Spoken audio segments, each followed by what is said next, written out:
Okay, good evening everyone. Bonsoir tout le monde. C'est ça, c'est moi votre ami Yann Pro. This is your friend Yann Pro. Gonna do something bilingual today. Je vais faire quelque chose bilingue aujourd'hui. Um, donc as you might as well know, I'm a teacher. I've taught different matters in my life. Mathematics, French, and English are my three main topic of teaching, I would say. Donc c'est ça, je vais faire ça bilingue aujourd'hui. I'm gonna start with English because I want to speak to my the English community, and one of my goal in those videos uh, will be to share with you the culture of Quebeckers, of Quebecois, as we say in French. Um, so here I am. So it has nothing to do with politics. Like you probably know that even it's a worldwide fact. In North America and elsewhere in the world, pretty much everyone heard like 20, 25 years ago. Yeah, that's about it.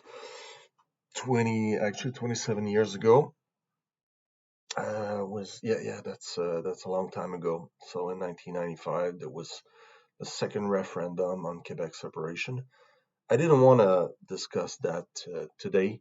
I just want to open a parenthesis just to tell you that I will be working with you guys, but I will talk to two different communities, two different reality in Canada.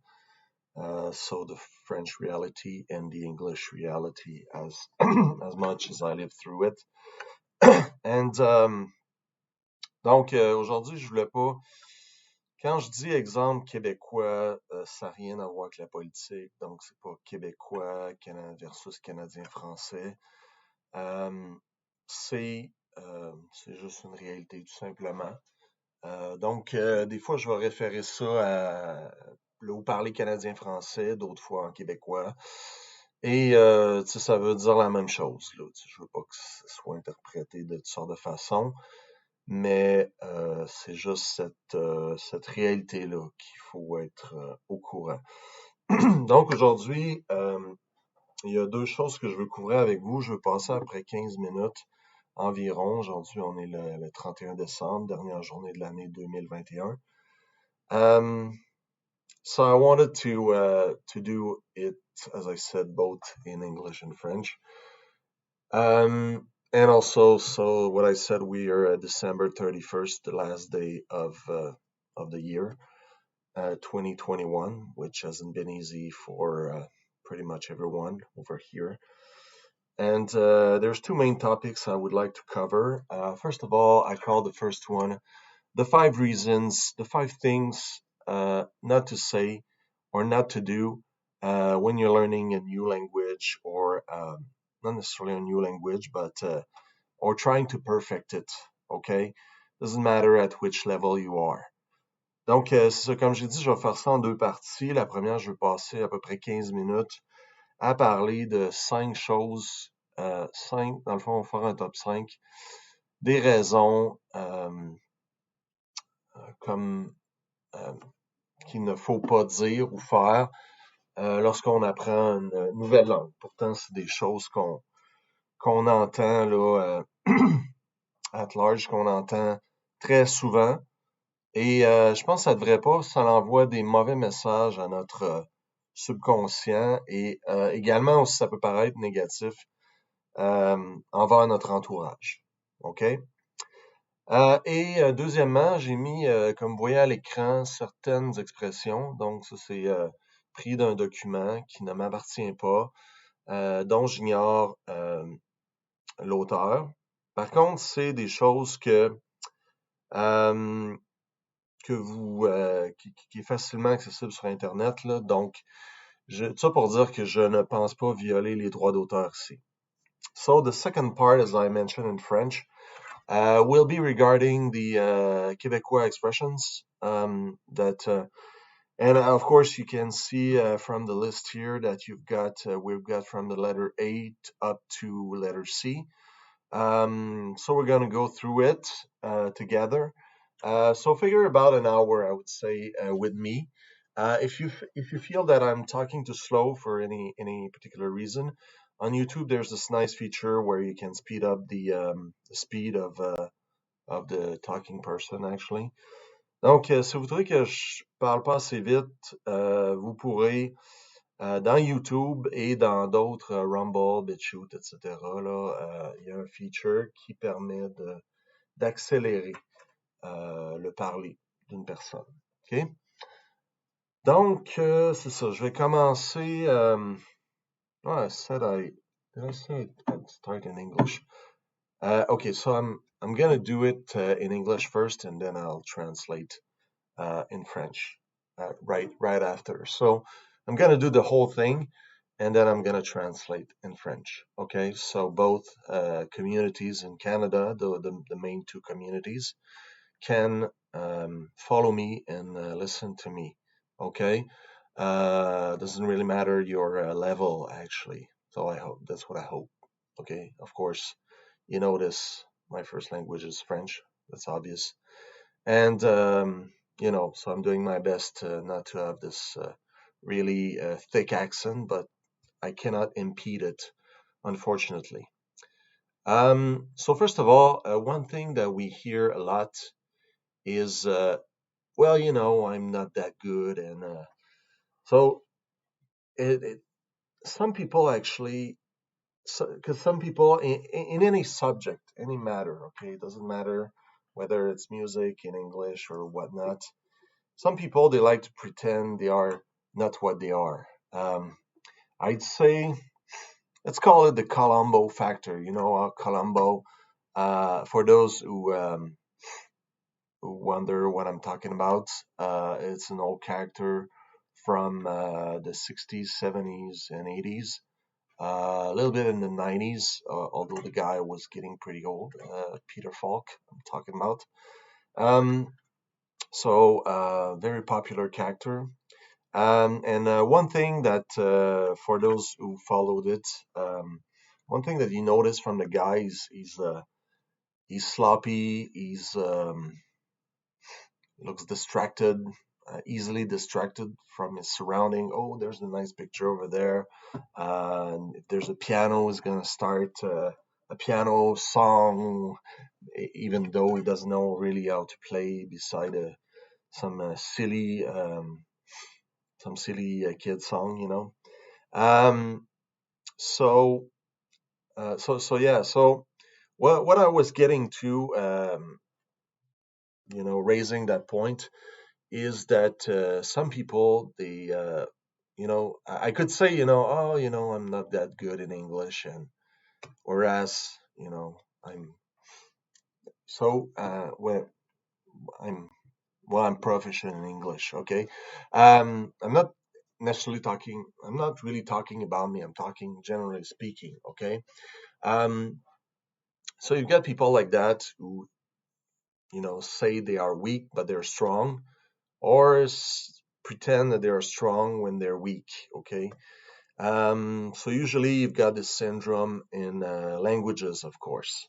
Okay, so maybe lots of, I wouldn't say intelligent, but I'd say resourceful, keen people in languages. Some like to pretend that they don't know, or they are too humble, or too shy, or they don't have the confidence that they should have. Okay, um, but they play that game. So um, it's good to you know.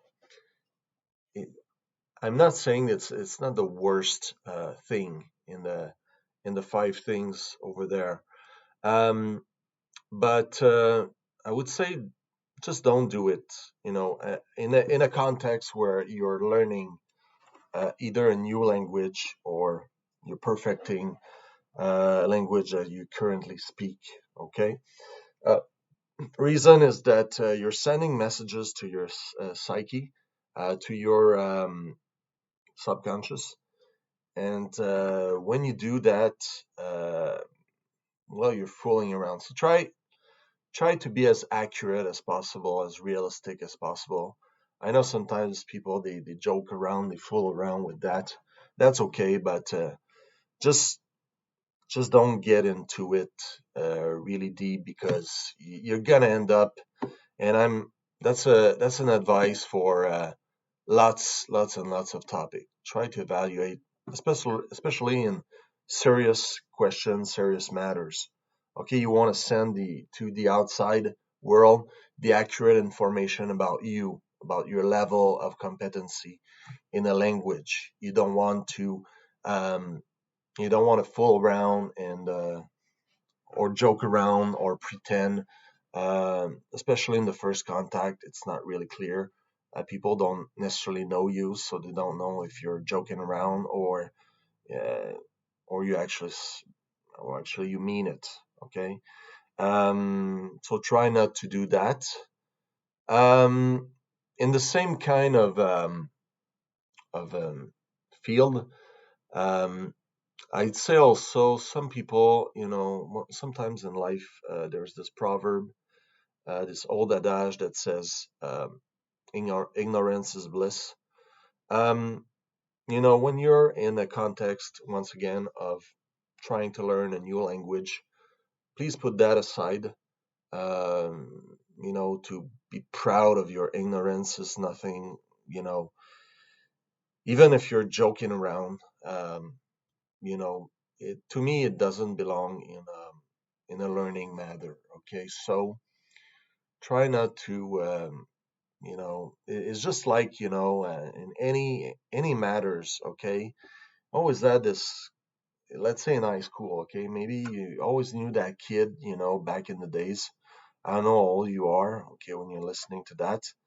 Um, but let's say that you're actually older than 20s. You might still remember the times when you were in high school. And back in the days, there would always be that, often, more than often, it's a guy, but it could be a girl as well. Um, that's joking around, but actually means it. That type of he failed 30 course of he failed everything, and he's so proud of it. Don't be that guy, okay? Even if you're joking around, okay? Um, so I'd say, in a context of learning a new language, ignorance is not a bliss. Okay. Second thing that you shouldn't do is to denigrate the other language, the other people who speak it, culture, and so on, mocking a different way of speaking, mocking accents, stuff like that. Like me, for instance, it's really easy to. It's an accent that's easily mockable, I'd say. Um, so try not to do that as much as possible, um, just because it serves really no purpose. Okay, and in a context where you want actually have the deep desire to master a language, you might fall in the pitfall of thinking that your culture, um, your language, your way of speaking is better than the others. Okay, and it's a level that you don't want to put yourself on. You don't want to sit over there and look down at the world in a condescending manner. Okay, um, so you want to be as much as open as possible. I'd say. What else can I say about it? Um, that's pretty much it. Okay, it's looks straightforward, but you know, some people will not say it out loud because they will keep it in their head. But it's not the good attitude to have. I believe if you really want to master a language, then you have to open yourself to different way of speaking. Okay. Um, One other thing that you shouldn't do or shouldn't say is the phrase "I don't remember," and I don't mean it in a negative fashion.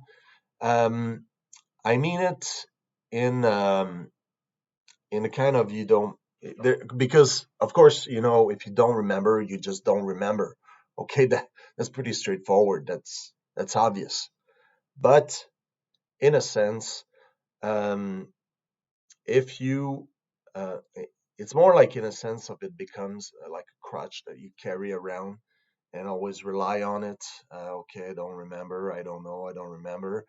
And actually ask yourself the question, do you want to remember, do you want to know, do you really, of course you want to, but if but do you want to really put the effort in to try to remember? Okay, so and try to practice, try to repeat, or you just say, oh well, I don't remember, just because you know is it because you don't care, or you don't want to, or you cannot? There's really this capacity. Okay, we all make mistakes, and of course we all forget about things. Some people are better than others at remembering stuff, but you got to put the effort in, and that's some kind of. They always say it's easier for kids, and it's true. Um, it's harder. The older you get, the harder it gets to really remember all that stuff, especially if you don't use it every day. So you know what they say: you don't use it, you lose it. Okay, so that's an obvious thing not to say or not to do. Um, one other thing is it's particular.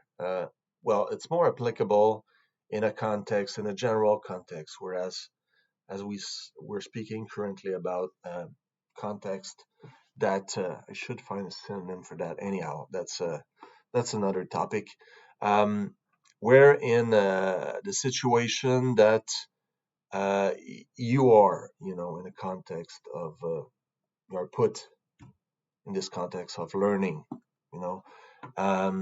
Whereas, because sometimes people in any language, okay, you figure that okay, your colleague, let's say, he's Bosniak and he's speaking Serbo-Croat, or Czechos, doesn't really matter. He's Chinese or whatever, um, and you ask him or her, well, how do you say that in, you know, como se dice la palabra de, you say, like you say something, um, in,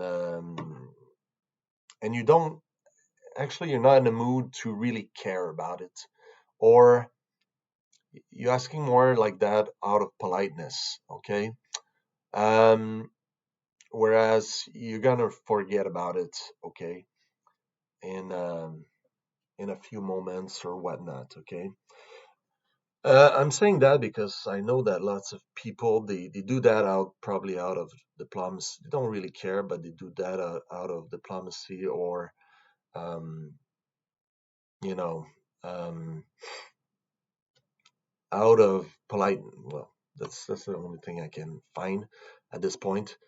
Out of politeness, and then they ask this person, okay, what's, because they know that, let's say, he's Italian or Spanish or whatnot, and they ask, what, how do you say this in Spanish, and then you forget about it, okay, right away, okay.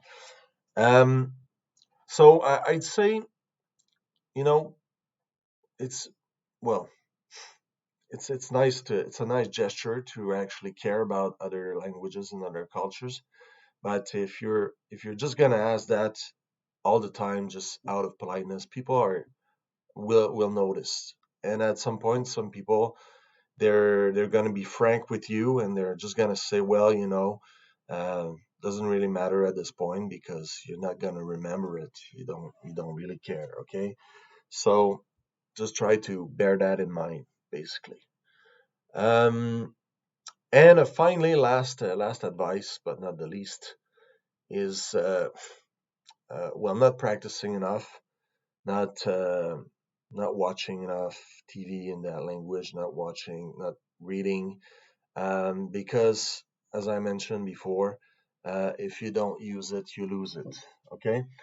Donc, je vais le faire en français maintenant. Français avec l'accent québécois, parce que je pourrais parler, vous savez, comme ça, avec un petit accent français. Et je sais que peut-être certaines personnes de France m'écoutent, mais j'aurais l'impression de me moquer un petit peu, alors je fais attention. Donc, c'est la raison pourquoi je veux dire, on peut excusez l'expression, mais on peut faker un accent, on peut faire semblant de faire une imitation, mais ça reste une imitation. Puis, je sais pas, spécialement, on dirait j'aime pas ça, que ce soit en anglais ou en français. Tu sais, en anglais aussi, je me sentirais mal. D'un, je le maîtrise pas assez pour faire des longs monologues ou des discussions très extensives, là. Tu sais, je pourrais plus avec l'accent français, étant donné que c'est ma première langue, tout ça, donc faire semblant de. Mais je parle comme je parle et dans un contexte canadien, français, québécois, euh, franco-ontarien, appelez ça comme vous voulez, là, il y a différentes parlures, puis différentes façons de parler. C'est comme il y en a, je comparais ça à, il y a des gens qui roulent le R, par exemple, qui vont parler comme ça, puis là, tu sais, c'est normal pour eux autres de rouler le R, donc, tu sais, mais si je pourrais je pourrais le faire comme ça, mais à longue, ça aurait l'air d'un personnage que c'est pas moi, là. Fait que, tu sais, ou faker un accent acadien, ou, ah, moi, ça, c'est pas ça pantoute, là. Mais, comprenez, là. Fait que, c'est ça, c'est d'être soi-même. C'est sûr que il y a toujours des tics de langage qui reviennent, que ce soit tu sais, moi j'ai les miens, que ce soit en anglais ou en français, il y a toujours des tics de langage, mais c'est ça. Alors je le mentionnais parce que des fois, je sais pas, peut-être YouTube c'est international, alors peut-être qu'un jour il y a des Français qui verront ce truc-là se promener sur les internets, là. Je sais pas à quel point, tu sais, je fais pas une publicité à tout casser de ma chaîne YouTube, là, mais à un moment donné, tu sais, je veux sortir un petit peu de mon carcan, élargir mon auditoire, élargir mon public. Et je suis pas très très bon dans le montage et tout. Encore là, je viens juste de dire de pas dire des trucs comme ça dans un contexte d'apprentissage. Mais bon, justement, j'y viens. Bon, j'en ferai éventuellement du montage s'il y a des gens qui veulent m'aider, tout ça, bénévolement au début. Puis après ça, on splittera les profits, on se partagera les profits quand il y en aura, là, sur les visionnements et si je mets du contenu payant en arrière d'un paywall, donc d'un mur. Ça se traduit mal, ça, un paywall, là, donc un mur de paiement. Euh, bon, c'est une métaphore, bien sûr. Ça, bon, on sait que c'est un mur virtuel, mais bon. Je pense que tout le monde a compris. C'est comme un firewall, dans le fond, c'est pas un vrai mur de feu, là. Euh, donc, je vais revenir sur les 5 raisons. Donc, je vais essayer de passer un petit peu moins de temps, aller peut-être un petit peu plus rapidement. C'est ça, j'en ai quand même parlé en anglais, puis bon, ceux qui comprennent les deux langues ont suivi un petit peu ce qui se passait. Une affaire qu'il faut éviter de dire, c'est entre autres, ben, je suis pas bon en anglais. Ou dans une autre langue, là. Je dis anglais, mais ça pourrait être peu importe la langue que tu apprends, là, anglais, voyons, allemand, espagnol, portugais, name it, là. Je veux dire, mettez la langue que vous voulez, là. À chaque fois, je me lance une diatribe, je suis tout seul à me relancer, là. C'est comme s'il y avait quelqu'un, puis on essaie de se relancer de part et d'autre. Alors, euh, faut éviter ces choses-là, là, mais c'est ça. Donc, je peux parler à moi-même ici. La raison, ben, fondamentalement, c'est parce que, comme j'expliquais en anglais, c'est que, tu sais, t'as des gens dans la vie, je donnais le syndrome Columbo, parce que Columbo, il fait paraître comme s'il était un quêteux alors que c'est un enquêteur hors pair. Alors que s'il arrivait, mettons, habillé en sergent, bonnet d'uniforme, les gens peut-être le prendraient moins en pitié, puis seraient plus sur le garde, là. Donc, alors, ils se relâchent un peu parce que ils pensent qu'ils ont affaire à un abruti, alors que c'est quelqu'un qui est vraiment un brain, là, qui est capable de computer, un gros cerveau qui est capable d'analyser les faits puis d'apporter des jugements au-dessus de la moyenne. OK? Donc, de ça aussi, ce phénomène-là aussi dans les langues. Tu as des gens comme, tu sais, je pourrais dire, admettons, bon, je connais un petit peu d'anglais, hein, comme ça, là, juste comme ça un petit peu, là. Alors que, crime, j'ai fait de mon cégep, là, je dois pas être si nul que ça, à quelque part, tu sais, c'est juste aussi question d'envoyer le bon message à notre subconscient. Je sais qu'il y en a qui font ça pour faire des blagues et rigoler avec les autres, puis c'est correct aussi de faire ça comme ça, mais faire attention à ça, OK?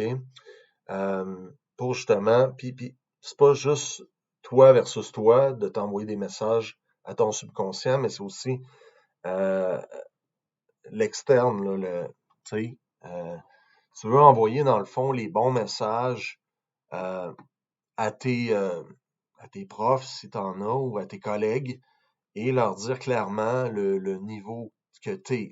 Donc, à quel niveau tu te situes. Bon, on ne demande pas, c'est pas quantitatif, mais apprendre à bien se connaître, à connaître ses lacunes et à les dire. Donc, d'être assez humble là, pour ça. Et le contraire est vrai aussi, tu sais, c'est de ne pas te prétendre un spécialiste d'une langue à tout casser, alors que tu sais, t'es pas si bon que ça, là. Il y a un humoriste qui comptait, je me rappelle plus son nom, mais il disait que lui, quand il allait dans les pays scandinaves, souvent, tu sais, c'est un anglais d'origine, donc il sait pas parler le suédois, le finlandais ou le norvégien. Et donc, il arrive dans ces endroits-là et il demande, exemple, tu sais, comme à quelqu'un, ben, s'il y a des directions à peu importe la question qu'il y a, quel restaurant est-ce que vous me recommanderiez dans la place? Tu sais, bon, donnez-moi les directions. Je sais qu'il y a des moyens de puncher ça sur ton GPS aujourd'hui, mais tu sais, juste, peu importe, là, une conversation que tu vas avoir avec quelqu'un d'étranger, tu ne connais pas vraiment. Tu vas dans les pays scandinaves, lui, ce qu'il dit, c'est que généralement parlant, il y a du monde, des sortes de monde partout, mais généralement parlant, les Scandinaves, il y avait tendance à se sous-estimer, donc à dire oui, je parle un petit peu anglais, vous savez, un petit peu là. Puis, tu sais, mettons qu'il demandait les directions, puis là, il dit turn right, tu sais, comme, il expliquait ça vraiment très précis avec un anglais presque impeccable. Alors, tu sais, il était vraiment, lui, il voyait ça, puis excuse-moi, là, c'est quasiment un aussi bon anglais que le mien, puis moi, je suis British, là, fait que, dis, arrête de dire que tu sais juste un petit peu d'anglais, pourquoi, tu sais, c'est quoi le but de dire ça à un étranger, là, tu veux pas, c'est quoi ton, tu, tu, tu veux pas, excusez, c'est c'est quoi le but d'essayer de jouer, de jouer un tour? Donc, il n'y a pas vraiment de but à ça, proprement dit. OK? Donc, on essaie d'éviter ces games-là. Puis, ce qu'il disait le même humoriste, lui, quand il allait en Espagne, dans les pays plus sudistes de l'Europe, je parle, euh, Italie, Espagne, que souvent les gens, c'est comme, oh oui, eux autres, c'est très vantards, puis j'ai un très très bon anglais, puis là, tu sais, tu lui demandais quelque chose de bien simple, puis il hésitait, qu'est-ce que tu dis, puis, tu sais, alors, alors des fois, c'est ça dans la vie, apprendre dans le fond à s'évaluer à sa juste valeur pour soi-même, puis pour les autres, pour leur envoyer des bons messages. OK? Numéro 2, je dis ben, dénigrer la langue ou le peuple ou la culture que tu essaies d'apprendre. Comme je dis en anglais, tout ça est dans un contexte d'apprentissage. Donc, tu sais, tu veux pas avoir ça en arrière-pensée, que moi je suis meilleur que les autres parce que si, nanana, c'est sûr qu'on est toujours fier de notre langue, de notre origine, de ce qu'on a en dedans, mais, euh, mais tu sais, tu veux pas, parce que, tu sais, soit que tu prends de haut, donc tu sous-estimes, soit que tu n'auras peut-être pas l'attitude adéquate. Donc, idéalement, c'est de vider sa mémoire cache de ça, c'est la comparaison, mais avec l'ordinateur, mais d'enlever ça en arrière-pensée, puis comme disait George Michael, listen without prejudice, donc euh, porter une écoute sans jugement, en étant tolérant et en acceptant les différences. Donc, euh, si exemple en espagnol, je donnais ça comme exemple, ça me passe par la tête, là, mais tu sais, c'est en espagnol, mais il faut rouler les R, là, tu sais, c'est donc perro, puis là c'est perro, c'est juste mais, puis perro, ro, c'est vraiment chien, là, donc certaines fois, bon, il faut, ça fait partie de la langue, là. Je dirais que le trois quarts des langues roulent le R, alors, tu sais, si t'enlèves le français, t'es pas obligé nécessairement, je sais qu'il y en a qui le font, là, comme je disais tantôt. Euh, c'est correct aussi, là. En anglais aussi, il y en a qui le font. Même chose en allemand. Mais c'est pas un prérequis pour ces langues-là. Alors qu'en espagnol ou d'autres langues, ben c'est donc tu sais, tu fais pas comme ben, moi je le ferai pas parce que ça me tente pas ou tu sais, essaies d'embarquer à fond dans tout ça. Donc dans la culture, dans la langue. Donc c'est comme une immersion. Il faut que tu t'immerses vraiment de tout ça. Euh, donc c'est ça la langue, le peuple et la culture, que ça fasse un tout. Puis, tu sais, on embarque là-dedans. C'est en se disant que on va revenir tantôt, là. On n'est pas parti pour toujours. On revient. Des fois, ça insécurise les gens. Ils pensent qu'ils vont perdre leur langue d'origine. Ça arrivera pas. OK? Sauf si ça fait 20, 25 ans que tu n'as pas parlé la langue X, Y, Z. Mais encore là, j'ai eu des élèves comme ça. Puis, c'est revenu. Alors, c'est toujours faisable. L'autre chose qu'il faut essayer d'éviter de dire, c'est je m'en rappelle plus, mais je veux dire dans le sens où ça devient un réflexe comme une béquille de tout le temps dire ça. Ah, je m'en rappelle plus. Ah, je le sais pas. Ah, je connais pas ça. Donc, tu sais, il y a les know-it-all, il y a les personnes qui prétendent tout savoir, puis il y a les personnes, on dirait que sont contents, tu sais, comme je dis en anglais, ignorance is bliss, l'ignorance c'est le bonheur. Ben, tu sais, arrête de te complaire dans la médiocrité, là. Surtout, tu sais, que si tu veux apprendre, donc, et spécialement si tu apprends, puis tu es tout seul, tu sais, tu es all by yourself, puis il y a juste toi comme facteur de motivation. Alors, c'est facile de décrocher à ce moment-là. OK? Donc, c'est comme un régime où c'est facile de se tricher à soi-même quand il n'y a personne qui te surveille, qui est là pour te taper sur les doigts quand tu fais pas la bonne chose. OK? Donc, essayer d'éviter de dire ça, mais c'est pas dans le sens que quand tu t'en rappelles plus, tu t'en rappelles plus, là. Je veux dire, c'est pas question de mémoire, c'est question de euh, est-ce que tu veux faire l'effort d'apprendre ces choses-là? Parce que c'est facile de tout le temps dire je comprends rien, je sais pas. Tu sais, t'écoutes d'une affaire. Ben, applique-toi. Tu sais, comme si tu comprends vraiment, vraiment rien, c'est pas vrai que tu comprends rien. C'est je pense que c'est Socrate qui l'a dit, ou Platon, ou je me rappelle plus, là. Je vais avoir l'air d'un ignorant en ligne, là. Mais all I know is that I don't know. Donc, tout ce que je sais, c'est que je ne sais rien. Alors, si face à une situation, je sais pas, moi, tu parles en chinois, puis j'ai vraiment rien compris, zéro. Puis il se promène des hiéroglyphes pendant que tu parles, puis je ne comprends pas. Je m'excuse, je ne comprends pas. C'est vrai, mais au moins tu comprends que tu comprends pas. Ça a l'air un peu trivial comme raisonnement, mais c'est ça qui est ça. OK? Euh, donc, c'est ça. Faire attention à ces trucs-là. Numéro 4, euh, je dirais, ça c'est plus dans un contexte où qui n'était pas en apprentissage. Euh, ou même des fois, on va l'avoir de gens qui sont en apprentissage, mais que ils vont demander la signification de X, Y, Z, mais plus comme, comme forme de politesse, un peu comme quand on demande comment ça va, mais que dans le fond, on s'en fout, là. Qu'on laisse même pas le temps à personne de répondre, puis ça va bien, oui, puis ou le fameux en anglais WhatsApp, là, puis voir si je vais te compter ma vie en l'espace de 30 secondes, même pas, 5 secondes, pendant qu'on se croise là, dans la rue ou quelque chose, là. C'est un peu ridicule comme question. Euh, tu sais, donc, juste, tu sais, c'est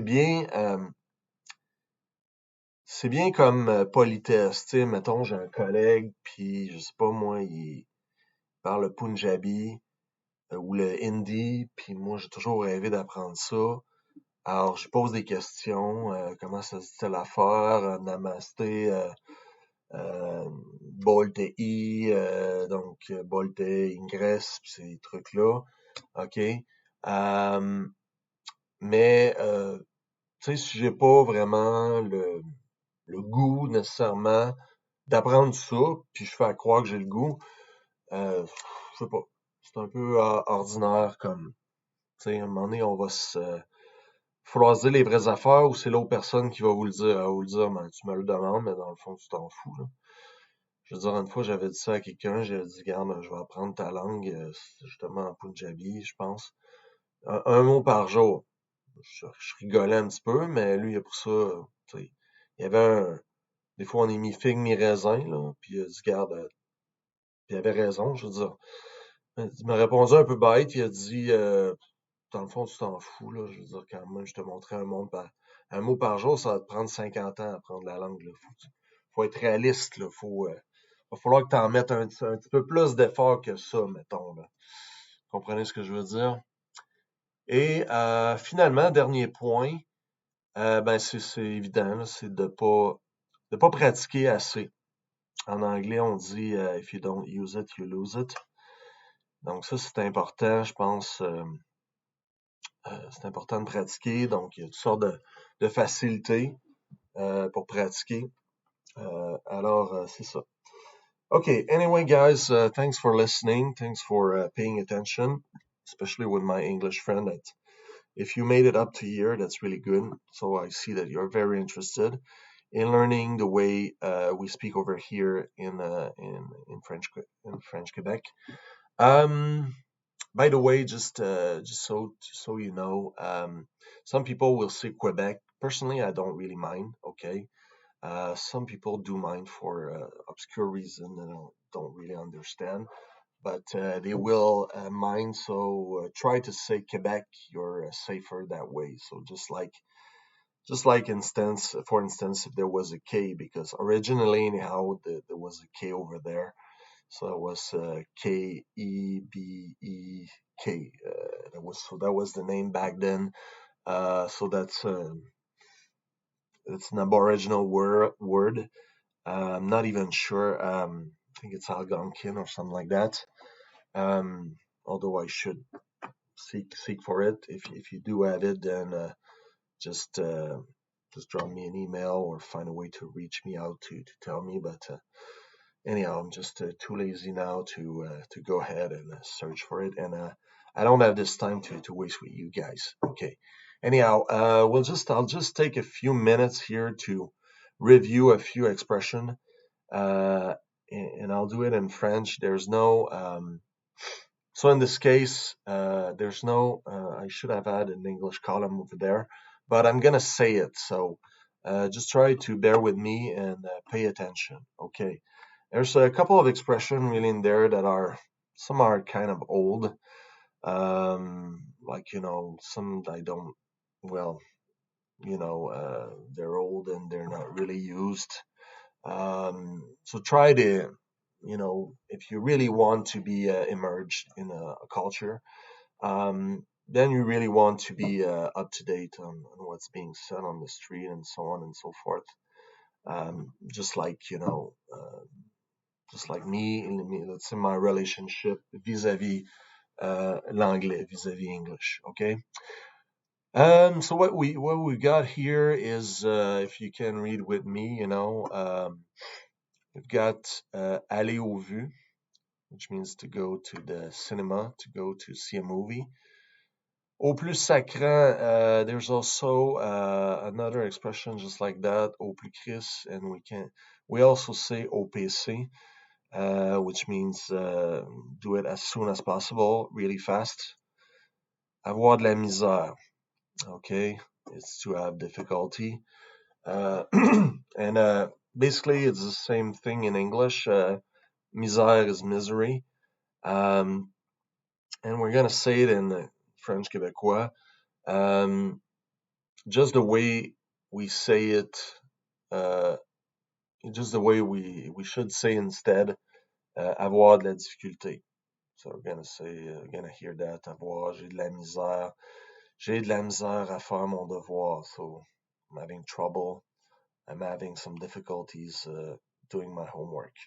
You know, what's the deal with homework? You're not working on your home. That's a Seinfeld joke. Anyhow, avoir de l'eau dans la cave. So this is a metaphor to say that basically, if you were going to translate it literally, it means to have water in the basement. Which usually when that happens is that there's an overflow. So the same thing is applied here, but for pants. So it means in this case that your pants are too short. So they're de l'eau dans la cave. I don't use it that much, but if you hear about it, then you're gonna know what it means. Avoir du cœur au ventre, donc être vaillant, to be volunteer, to be willing to do something, to be courageous, stuff like that. Avoir du guts, so it means the same thing as in English, to have the guts. So obviously in this case, Quebeckers, we've been in contact with the English language for a couple hundred years, and so far so good. We've lived through it, and we borrowed a lot, just like English borrowed a lot from the French language. What else have we got here? Avoir du pain sur la planche, so bread on the what's it called once again, planche. Geez, I should Google it. Planche. Let's see. If I would just Google translate. Oh, geez, it's taking forever. Okay, it's gonna come up. Okay, I'm having don't I'm having a blank memory. Memory blank, I'd say. Not even sure if it makes sense in English. Planche. Oh, jeez. It's taking forever. Oh, a plank. Okay. Yeah, I do remember. So to have work to do on your planks, which means that you have a lot of work to do. La guédille au nez, it's, booger snot, basically. Avoir sa journée dans le corps. Donc, to be really tired after worn out, after a day of work. Avoir la tête enflée. To have the big head, basically, to be presumptuous, to brag about stuff. So that's what it is. Avoir le cœur gros, to be sad. So to be, yeah, that's what it is. Avoir le feu au cul. So cul is sometimes considered for some people a little vulgar. Well, just like ass in English. So basically, if you were to translate it, is to have fire on your ass. So it's to be, there's two sense of it. So it's either to be in a hurry or if you are really angry about something. So in both cases, things must go fast. Avoir le moton. Donc, I don't even, moton is, I don't think it's even a word really in French, which means to be uptight around the neck area. So once again, is to be on, on the verge of crying, on the verge of losing your temper, but out of sadness. What else we've got here? We almost have through it, so don't if you well, if we're in YouTube, so if you have to leave us, then leave us but come back, please. Avoir les baguettes en l'air, which means to just like that, to shake around and to be nervous, okay? So so it's to shake your members around to just I don't know if it's I'm gonna use this trustworthy Google Translate. Now I look like a fool. I was going to say something a little nasty. Okay, so don't leave, don't worry too much about it.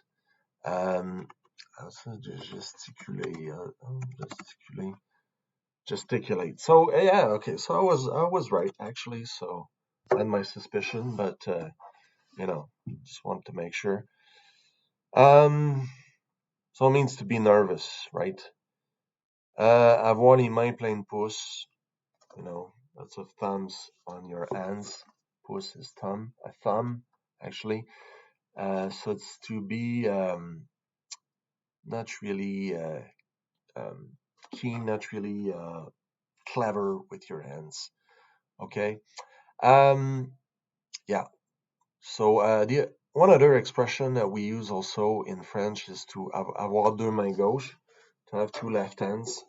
Once again, as for myself, I'm left-handed, so it's kind of I could take it as an insult, but I don't. It's okay, That's the way things are, just because of once again of the majority of people are right-handed, but once again, you know.